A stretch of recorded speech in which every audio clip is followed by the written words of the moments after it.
लाइटों के अंधेरे में इन्होंने लाशें निकाली हैं। इनका कहना है कि 3 लाशें हैं, बट जो और लोग बता रहे हैं, एक लड़का है कर्नाटका का, मुझे उसका नाम नहीं पता, मेरे पास उसकी फ़ोटो है, वो लड़का मिसिंग है। एक लड़का तेलंगाना का है, वो भी मिसिंग है। और बट जो ऑफिशियल फिगर दिए जा रहे हैं वो यही हैं कि 3 लोग मिसिंग। अब इन्होंने क्या किया था कि सिर्फ एक पंप था जिससे पानी निकाल रहे थे।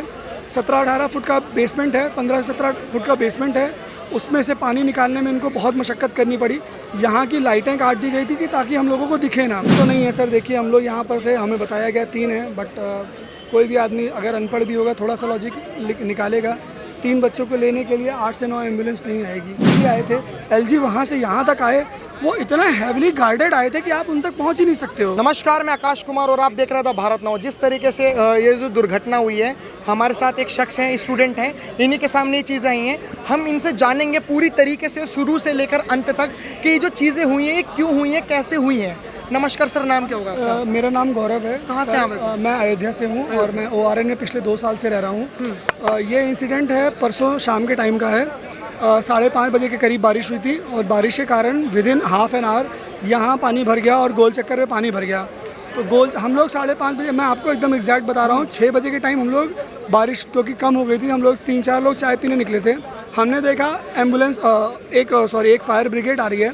हम लोग खड़े थे तो फायर ब्रिगेड ने मुझसे ये पूछा कि 11 बटे ब्लॉक किधर साइड है, तो हमने बोल दिया कि आगे साइड है। तो वो जो एम्बुलेंस थी वो इधर से नहीं आई थी, वो उधर से घूम कर आई थी, ताकि अब पीछे से घूम के आई थी। पीछे से घूम के आई थी, जो भी कारण रहा हो। तो हमें लगा कि शायद फायर इंसिडेंट हो, क्योंकि यहाँ पे बहुत ही क्लटर्ड स्पेसेस हैं, तो फायर इंसिडेंट बहुत नॉर्मल हो गया है। तो फिर एक 7 बजे के करीब एक हवा उड़ी कि यार कुछ मेजर इंसिडेंट हुआ है। हम लोग आए यहाँ देखने, तो तब तक पुलिस वालों फिजिकली सिर्फ लाठी लेकर हमें पुश बैक कर रहे थे। यहाँ पानी भर गया था और पानी निकालने का सिर्फ एक मोटर था। 8 बजा, 8:30 बजे तक हम लोगों को ये पता लग गया था कि किसी स्टूडेंट की डेथ हुई है। कितने स्टूडेंट की डेथ हुई है ये नहीं पता था। 8:30 बजे जो न्यूज़ चल रही थी वो ये थी कि एक स्टूडेंट की डेथ हुई। अच्छा। 10:30 बजे वही चीज़ अपडेट होकर 2 स्टूडेंट हुआ।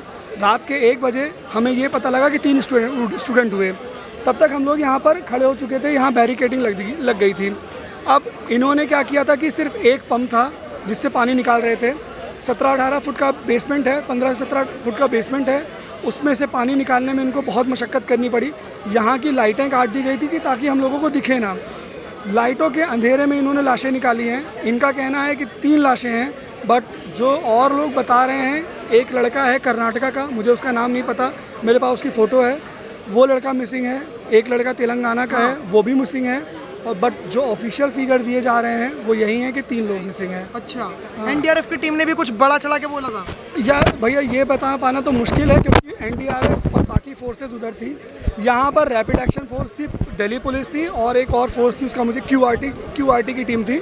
उनका काम ये था कि हम लोगों को दूर रखें। अब बेसमेंट की वो जो सुनने में आ रहा है वो यही है कि NOC जो ग्रांट हुई हैं वो स्टोरेज के पर्पज़ से यूज़ हुई हैं, ना कि कमर्शियल पर्पज़ से। बट अगर आप देखेंगे यहाँ से लेकर के गोल चक्कर तक जितनी भी बिल्डिंगें हैं सब में बेसमेंट है और सारे कमर्शियल पर्पज़ से यूज़ हो रहे हैं। 1 या 2 होंगे जिसमें राशन वाशन रखा गया होगा। यहाँ पर कुमार बुक स्टोर है, ये भी कमर्शियल पर्पज़ से यूज़ हो रहा है। ये शुभ्रा मैम की कोचिंग बन रही है, यहाँ ये अभी बनी नहीं है, इसमें भी बेसमेंट दिया गया है। तो वाटर लॉगिंग की जो समस्या है वो पहली बार नहीं है। वाटर लॉगिंग यहाँ हमेशा से होती आई है। और अभी देखिए आप, जैसे ये क्या किया है कि क्योंकि बच्चे ज़्यादा आ गए हैं, तो आज सुबह से JCB लगा दी गई है। ये यहाँ तक इन्होंने खोद दिया है, ये कह रहे हैं कि आगे भी खोदेंगे। अब जब ये आगे खोदेंगे तो हमको और पुश बैक किया जाएगा। अच्छा। तो ये एक तरह से मूवमेंट को थोड़ा सा कमज़ोर करने की कोशिश है। और यहाँ की जो सबसे बड़ी प्रॉब्लम है वो यही है कि जो कंस्ट्रक्शन के बायलॉज हैं उसको फॉलो नहीं किया जाता है। आपको जो NOC ग्रांट की गई है उसका किस तरह से इम्प्लीमेंटेशन हो रहा है ये देखने वाला कोई नहीं है। कंस्ट्रक्शन किस तरह से हो रहे हैं, रेंट एक्ट नहीं है यहाँ पर, कंस्ट्रक्शन के बायलॉज के धड़ल्ले से वायलेशन हो रहे हैं। बैल्कनीज़ को तोड़ के यहाँ पर कार्डबोर्ड की शीट लगा करके रूम बनाए जा रहे हैं। उसके बाद भी जब जगह कम पड़ जा रही है तो छतों पर एल्युमिनियम की और स्टील की टीन डाल के रूम बनाए जा रहे हैं, जिसमें अगर लाइट चली जाए तो बच्चा हीट स्ट्रोक से मर जाए। बट बात यह है कि यहाँ पे कोई सुनने वाला नहीं है। लेकिन हमारा सवाल यह है कि अगर जैसे पानी भरा तो वहाँ पे बच्चों ने निकलने की तो कोशिश करी होगी, वो निकल क्यों नहीं पाए? इसकी बात यह है कि यहाँ पर जो आप वीडियो देखेंगे तो यहाँ पर एक थार गाड़ी थी जो बहुत स्पीड से आई, तो उसके कारण क्या हुआ कि पानी का ओवरफ्लो थोड़ा ज़्यादा हो गया। यहाँ पर एक रैंप काइंड का था, एक छोटा सा रैंप था, वो रैंप टूट गया, जिसके कारण पानी बहुत तेज़ी से नीचे जाने लगा। ये कहना बिल्कुल गलत होगा कि जो फैकल्टीज़ है उन्होंने हेल्प नहीं की।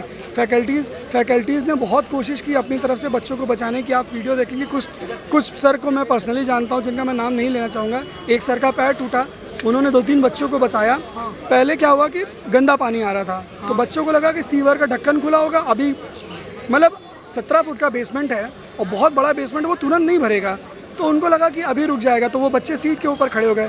फिर पानी आता गया और गंदा पानी आ रहा है, तो गंदे पानी में हर आदमी कूदने की हिम्मत नहीं करता। उन्हें लगा कि अभी रुक जाएगा, बट जब पानी बेंच के ऊपर चला गया तब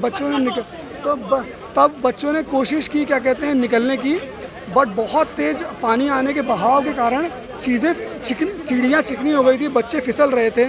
फैकल्टीज़ ने रस्सी फेंकी, कुछ बच्चे निकल पाए, कुछ नहीं निकल पाए।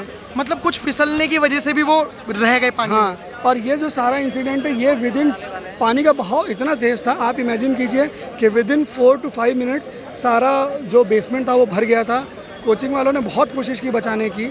मतलब मैं ये बात अभी भी कह रहा हूँ कि ब्लेम करना है तो एमसीडी को ब्लेम कीजिए, कोचिंग्स की फैकल्टी को ब्लेम नहीं करना है। एक चीज़ और बताइए कि क्योंकि बताया जा रहा है कि वो जो लाइब्रेरी थी, बाहर निकलने का जो एग्जिट गेट था वो फिंगरप्रिंट से ही एंटर होता है और फिंगरप्रिंट से ही खुलता है, और जो पानी भर गया था तो वो गेट भी ख़राब हो गया था। नहीं, ये गलत है, ऐसा नहीं था कि हाँ फिंगरप्रिंट का गेट था, बट क्योंकि मेरे ख्याल से जितनी भी कोचिंग हैं, वो जो कोचिंग्स हैं वो मेरे ख्याल से 5:30 बजे तक ख़त्म हो जाती हैं, तो वो ओपन लाइब्रेरी थी, कोई भी जाके बैठ के पढ़ सकता था।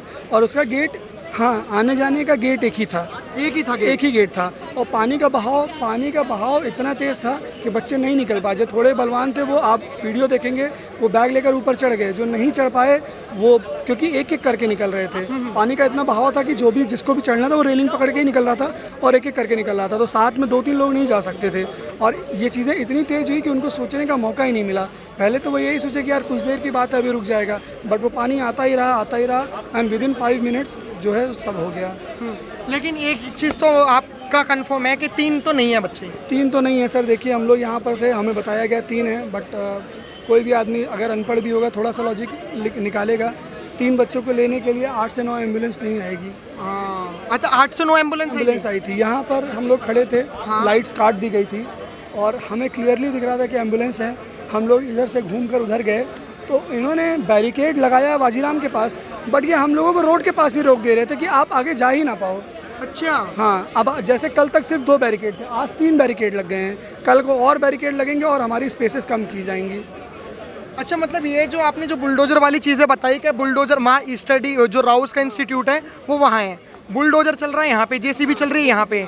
अब ये कह रहे हैं कि हम सीवर की लाइन डाल रहे हैं प्रेशर में, ये पूरा ये रोड तोड़ेंगे। अब अगर ये रोड तोड़ेंगे तो जो अभी हम लोग बैठे हैं हमें तो हटाया जाएगा ना। सुबह हमसे हमारा आई कार्ड मांगा जा रहा था, मैंने बोला कि सर मैं, मतलब मेरा कोर्स जो है वो जनवरी में ख़त्म हो गया। कह रहे हैं फिर तो तुम नहीं जा सकते हो, तुम तो स्टूडेंट नहीं हो। अगर कोई, इनको ये नहीं पता कि तैयारी में 2 से 3 साल लगता है, क्लासेस जो हैं वो 11 महीने की होती हैं, कुछ 2 या 3 महीने की हैं। तो अगर आपका आई कार्ड एक्सपायर हो गया या आपकी क्लासेस ख़त्म हो गई, इसका मतलब ये नहीं कि आप स्टूडेंट नहीं हैं। ये सब चीज़ें हैं। और अभी कुछ फैकल्टीज़ आ रही हैं। कल आतिश माथुर सर आए थे, डॉक्टर शिवेन आए थे, और अभी एक PWIS के सर आए हैं और भान सर आए हैं। तो मतलब कुछ टीचर्स हैं जो जेन्युइनली कंसर्न है, लेकिन जो 10 सो कॉल कोचिंग माफियाज़ हैं, लाइक डॉक्टर विकास दिव्यकीर्ति जी, ओझा सर, दिव्यकीर्ति सर, ये लोग सिर्फ सोशल मीडिया तक ही सीमित हैं। सर किसी ने अभी तक कुछ भी, मतलब आज सुबह 5 बजे दिव्यकीर्ति सर की टीम से एक कोटेशन का वॉलपेपर अपडेट किया गया है, ट्विटर पे भी शायद अपडेट किया गया है, बट इसको लेके किसी ने कुछ नहीं बोला है। तो ये सर बहुत ही दुखद घटना है हमारे लिए है। लेकिन अभी जैसे मान के चलिए ये जो दुर्घटना हो गई, उसके बाद कोई नेता आया आपको दिलासा दिलाने के लिए? नेता देखिए, सबसे पहले आई थी जो आम आदमी पार्टी की विधायक हैं शैली ओबरॉय, वो आई थी, उन्होंने बोला कि स्ट्रिक्ट एक्शन लिया जाएगा। उनके बाद फिर बांसुरी स्वराज आई, उन्होंने आम आदमी पार्टी को क्रिटिसाइज़ किया कि एमसीडी उनके अंडर में है। हम लोगों ने उनसे बस इतना पूछा कि मैम पानी तो हर साल भरता था, आपने क्यों कुछ नहीं किया? तो कोई जवाब नहीं दिया, वो चली गई। फिर आज सुबह LG आए थे, LG वहाँ से यहाँ तक आए, वो इतना हैविली गार्डेड आए थे कि आप उन तक पहुँच ही नहीं सकते हो। अच्छा। वो आए, देखे क्या हो रहा है, चले गए। मुश्किल से वो 5 मिनट रहे होंगे, 5 मिनट। मतलब सहानुभूति दिखाने के लिए और शो ऑफ करने के लिए आए थे। हाँ, और अब यहाँ पे अलग अलग थ्योरीज चलाई जा रही हैं कि बाहर के बच्चे आ रहे हैं, इधर के बच्चे आ रहे हैं। सर देखिए, बात ये है कि बच्चों के आने से दिक्कत नहीं है, हर बच्चा इमोशनली अटैच्ड है। अगर कल यही इंसिडेंट लक्ष्मी नगर में सीए के स्टूडेंट्स के साथ हो जाए तो यूपीएससी के स्टूडेंट भी जाएंगे।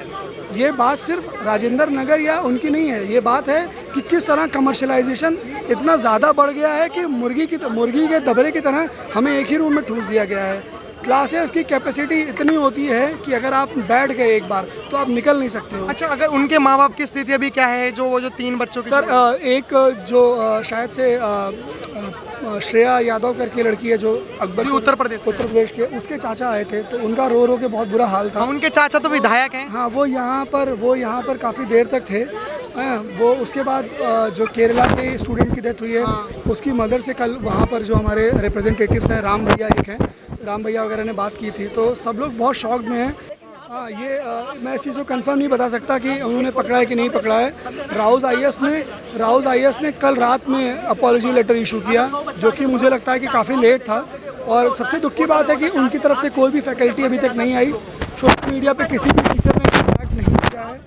तो हम लोग, ऐसा नहीं है कि किसी टीचर से दुश्मनी है, बहुत से ऐसे टीचर हैं जो कंटेंट फ्री में प्रोवाइड करते हैं, बच्चे पढ़ते हैं। लेकिन ये ट्रेजेडी का टाइम है सर, आपको आना चाहिए। यूट्यूब का मोटिवेशन आप कितना भी एथिक्स सिखा लो, जब तक आप उसको प्रैक्टिस में नहीं लाओगे वो सक्सेसफुल नहीं है। बताइए इन्होंने कि किस तरीके से स्टार्टिंग में हुआ था और अंत में अभी क्या चल रहा है। भारत नाउ, धन्यवाद, जय हिंद।